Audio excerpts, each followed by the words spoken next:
অন্তর্বর্তী সরকারের মেয়াদে খাদ্যশস্য আমদানির প্রথম চালান হিসেবে ভারত থেকে 24,690 টন সেদ্ধ চাল দেশে আমদানি করা হবে।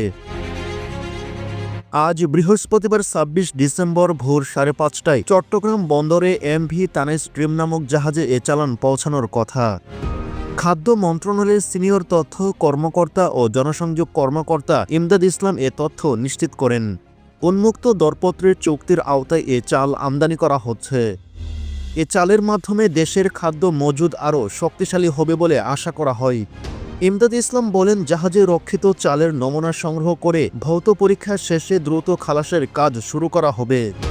প্রয়োজনীয় সকল প্রস্তুতি ইতিমধ্যে সম্পন্ন করা হয়। চুক্তি ও প্রেক্ষাপট: গত ১১ নভেম্বর সম্পাদিত ৩৮১ নম্বর চুক্তির আওতায় এ চাল আমদানির সিদ্ধান্ত নেওয়া হয়। এই চুক্তির আওতায় এটি ভারত থেকে আসা সেদ্ধ চালের প্রথম চালান।